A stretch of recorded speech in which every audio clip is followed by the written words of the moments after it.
O tema de hoje é Deus, o universo e o homem.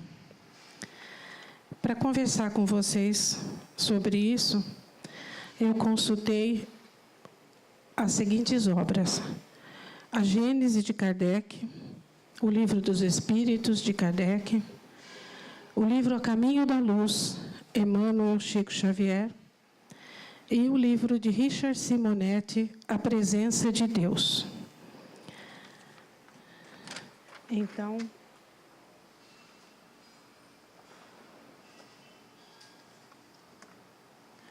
vamos lá. Nós vamos examinar a criação do universo, do homem, sob o tríplice aspecto da doutrina, religioso, científico e filosófico, que é a proposta que nós tivemos para esse simpósio de abril. O nosso objetivo é apresentar de forma condensada os aspectos materiais e espirituais da criação universal, desde as suas origens, e finalizarmos com um enfoque no planeta Terra, que é aonde nós estamos. Mas se nós vamos falar da criação, nós temos que começar falando do Criador de tudo, aquele que está presente em tudo, desde as suas origens, aquele que tudo vê, tudo preside, mesmo as menores coisas. Eu vou contar uma historinha para vocês. Ela se chama O Filósofo e Deus. O filósofo, morando numa grande São Paulo, vamos presumir que é São Paulo, uma grande cidade, e ele começou a se perguntar: nossa, eu não sei, mas eu estou achando que o homem está se distanciando de Deus. Quem sabe, essa cidade maluca, tanto movimento, tantos apelos, tanta coisa. É bom morar numa cidade assim, mas eu acho que ela está afastando o homem de Deus. Ele falou: bom, eu vou para o campo, porque no campo, o homem do campo é mais sossegado, Ele não tem tanto barulho, ele se alimenta melhor. Quem sabe ele pode conversar comigo sobre isso. E ele foi, pegou o carro, chegou numa estrada, ele olhou assim, tinha um lavrador arando a terra. Sol a pino, o lavrador com toda a paramenta de roupa, chapéu, com a enxada arando a terra. Ele parou o carro, desceu e foi chegando perto do lavrador. O lavrador, eu acho que esse lavrador ele deve ser mineiro, porque ele estava numa calma, tranquilo, sossegado. Ele ouviu os passos que alguém estava chegando. E ele pensou assim: não é ninguém que seja da região. Porque ele estava arando a terra, então sai um pedaço de terra aqui, um pedaço de toco de árvore ali. E o nosso sábio, filósofo, ele estava tropeçando em tudo. E o caboclo já pensou: ele não conhece, não sabe o que ele está fazendo. E aí, ele chegou: boa tarde, boa tarde. E o filósofo foi curto e grosso na pergunta: o senhor, por favor, pode me dizer aonde é que eu encontro Deus? Onde que Deus está? Ele parou com a enxada, tirou o chapéu, olhou para tudo que foi lado, para o horizonte, para os lados. Ele virou e falou: olha, meu senhor, o senhor vai me desculpar, mas dizer onde Deus está eu não posso dizer, não. Agora, o senhor pode me dizer aonde é que ele não está? Então, o nosso filósofo encontrou outro filósofo, Eu espero que tenha respondido a pergunta dele. Kardec, no Livro dos Espíritos, pergunta: o que é Deus? Ele não pergunta quem é Deus. Ele estava pedindo aos espíritos que qualificassem Deus, não que dissessem aonde Deus está, como é que Ele é. Mesmo porque são informações que ainda escapam ao nosso conhecimento. E a resposta dos espíritos veio: Deus é a inteligência suprema, causa primária de todas as coisas. E se o homem não pode penetrar na essência de Deus, pode, pelo raciocínio, conhecer seus atributos e, assim, compreender a obra da criação, pois o eixo do universo repousa na perfeição de Deus, que é um atributo de Deus, a perfeição, e na sua providência para com suas criaturas. E então, o que é o universo? O universo compreende a infinidade dos mundos que vemos e os que não vemos, todos os seres animados e inanimados, todos os astros que se movem no espaço e os fluidos que o preenchem. O mecanismo do universo e a formação da Terra só foram entendidos quando se conheceram as leis que regem a matéria. O conhecimento que a ciência nos trouxe dessas leis, através de pesquisas, estudos, criação de equipamentos como o telescópio, permitiu que nós visualizássemos, junto com a religião, uma gênese mais completa, embora que ainda aproximada. Ao Espiritismo, coube, através da mediunidade, o estudo das relações entre o mundo material e espiritual. Como o telescópio foi importante para a ciência, a mediunidade foi importante para o Espiritismo. Seguir os caminhos do Espírito desde sua criação por Deus, suas migrações e transformações. Por isso, o estudo das leis da matéria tinha que vir antes do estudo do Espírito. A matéria é aquilo que nos fere primeiramente os sentidos.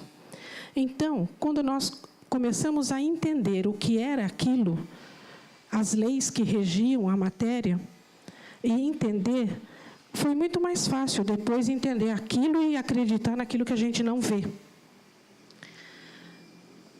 E como foi criado o universo?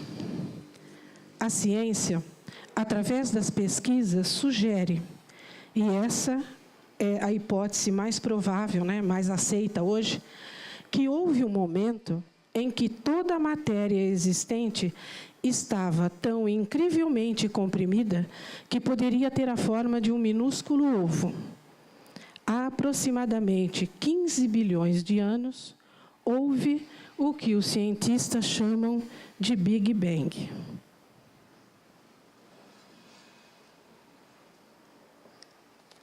Essa é uma imagem do Big Bang.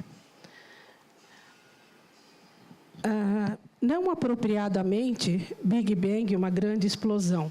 Hoje se sabe que, mais apropriadamente, uma violenta expansão. Uma tal concentração energética que se fez, naquele momento, uma monumental luz. E nascia, assim, o universo.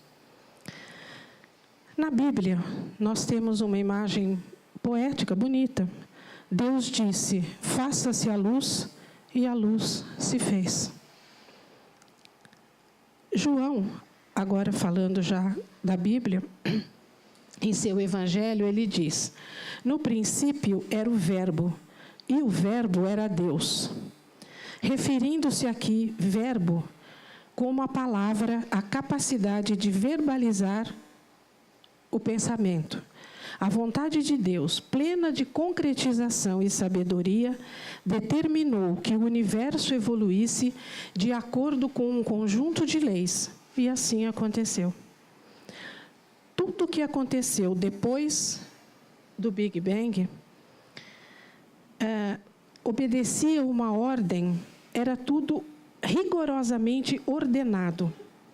Alguns físicos já disseram que tudo aconteceu como se o homem tivesse nascido em um universo feito para ele intencionalmente.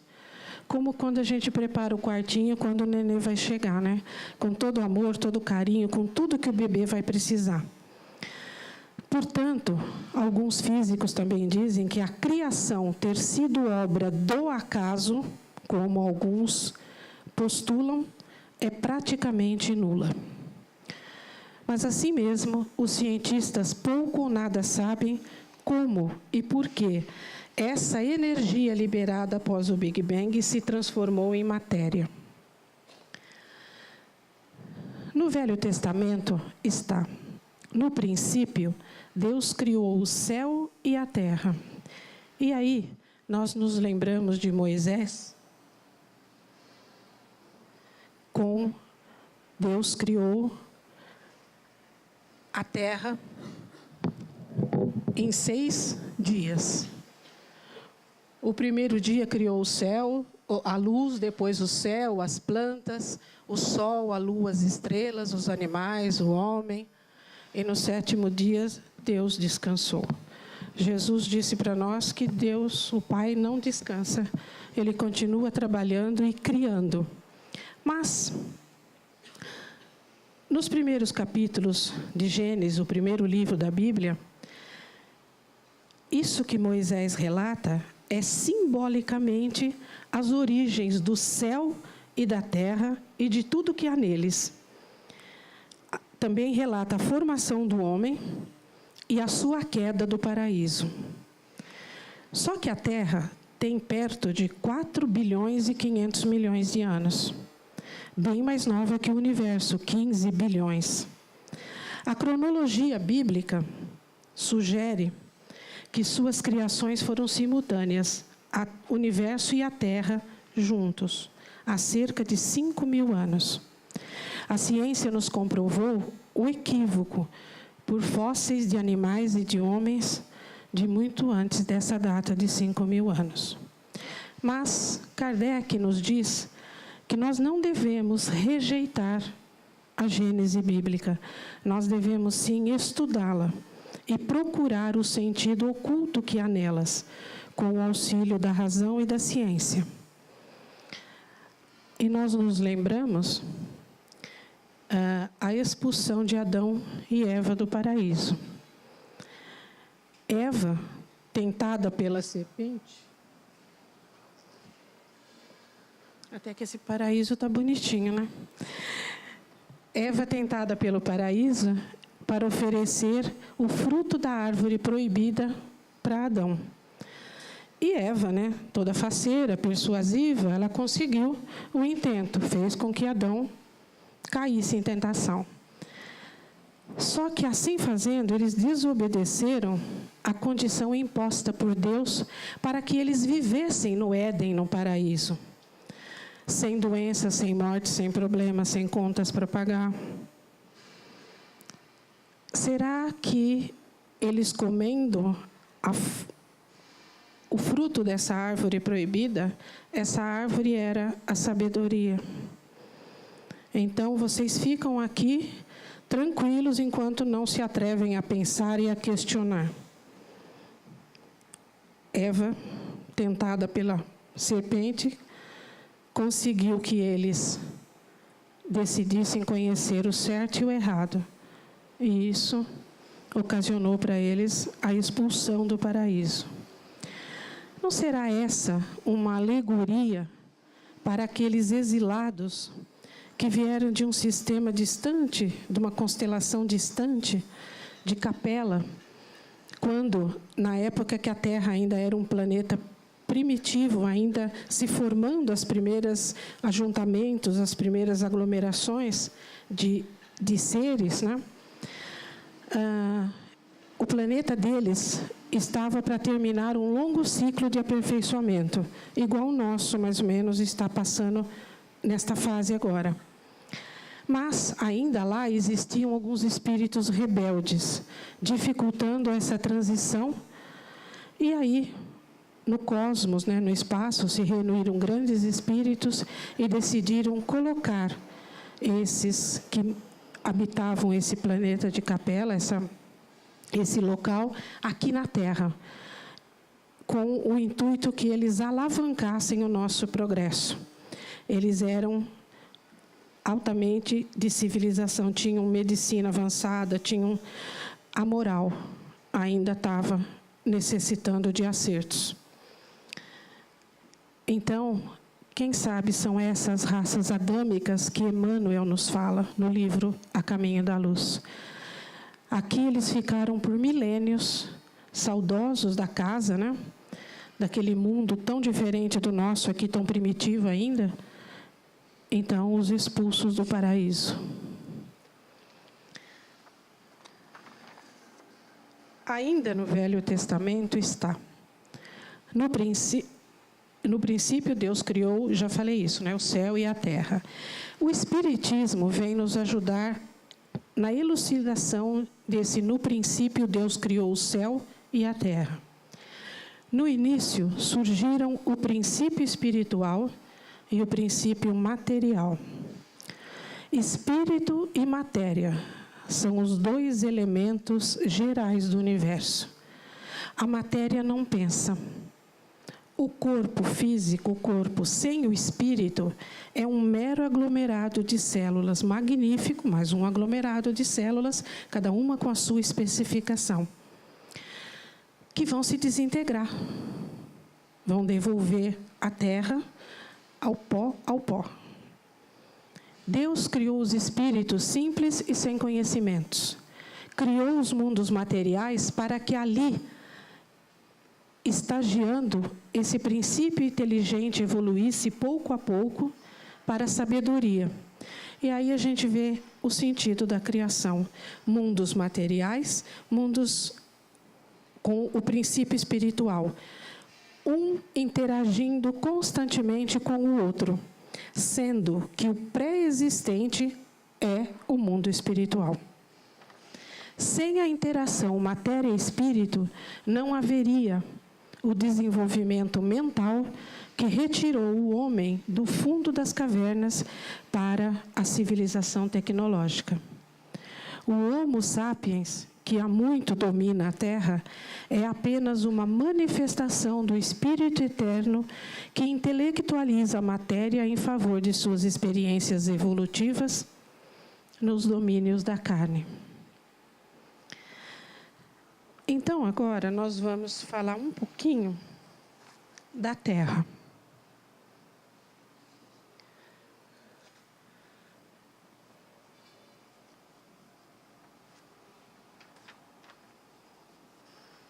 Nós vamos ver como que nosso planeta se formou e os processos, muito resumidamente, até chegarmos até nós. Então, eu vou pedir para vocês, se vocês, por favor, podem fechar os olhos. Pode fechar tranquilamente, sem medo. Deixem que, na mente de vocês, as imagens do que eu vou falando, elas criem vida, fiquem coloridas.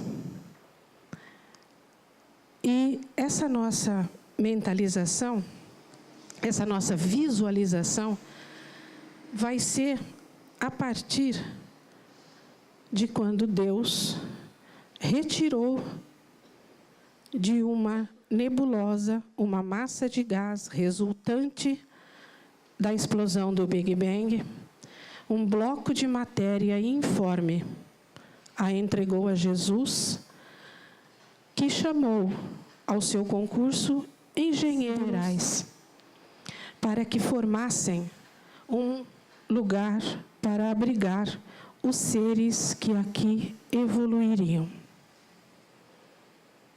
No início, a Terra era um imenso laboratório. Temperaturas altíssimas, descargas elétricas na atmosfera jamais vistas. Como era tudo muito quente, o vapor subia, depois se precipitava em forma de chuvas torrenciais e caía nas rochas quentíssimas, e o processo continuava. Evaporação, condensação, chuvas, mas aos poucos a matéria vai se solidificando, as rochas. E a chuva, já quando cai, encontra um lugar mais ameno, menos quente, e já consegue, nas depressões das rochas, formarem-se oceanos, e as nuvens ficam menos compactas. O Sol já consegue furar essa camada de nuvens e vir aquecer moderadamente o solo da terra. Isso demorou muito tempo para acontecer. Mas Jesus e seus trabalhadores organizaram e regularizaram os fenômenos físicos do nosso planeta. Sob as vistas de Deus, eles criaram o indispensável para abrigar os seres que aqui surgiriam. E aí, já havia o reino mineral, surgiram os vegetais. O reino vegetal, já nessa época, era menos grosseiro, já mais propício à alimentação. Vieram os animais, o reino animal. E, por último, o último ser da criação, o homem.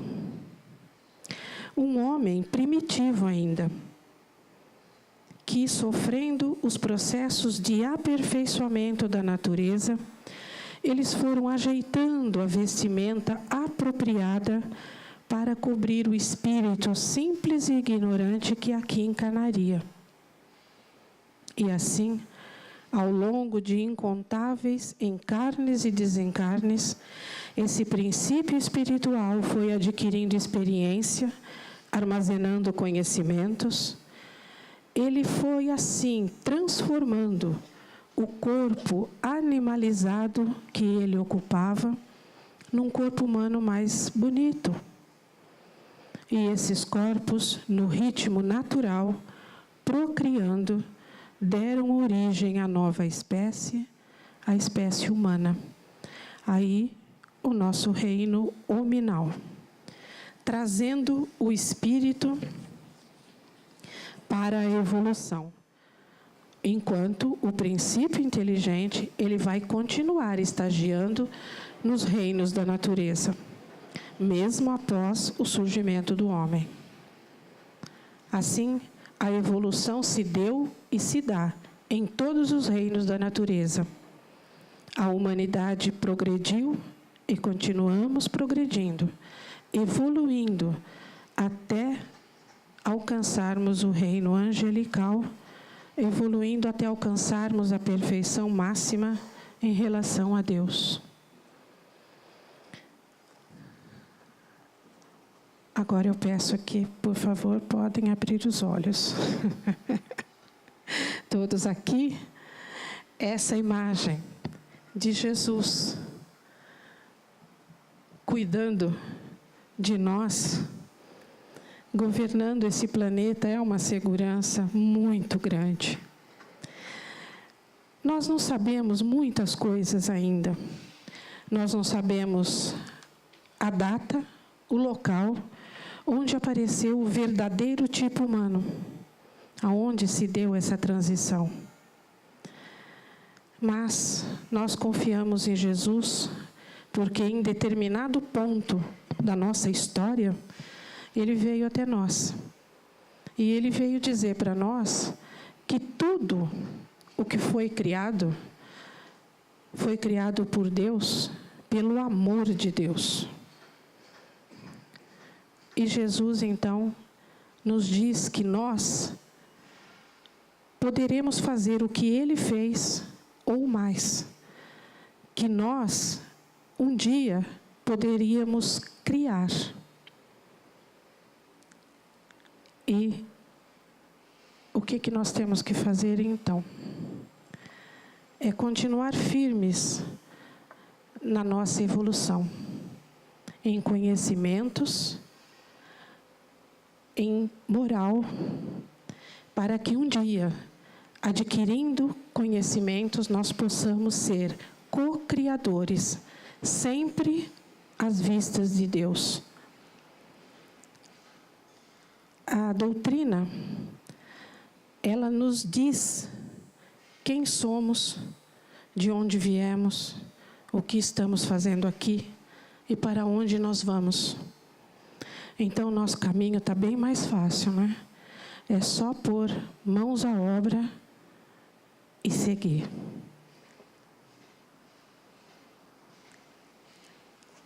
O universo É o santuário da vida, onde o homem evolui sem cessar, aprendendo a lei do amor sob a supervisão do Criador, através dos espíritos superiores. Eu agradeço a todos vocês a atenção.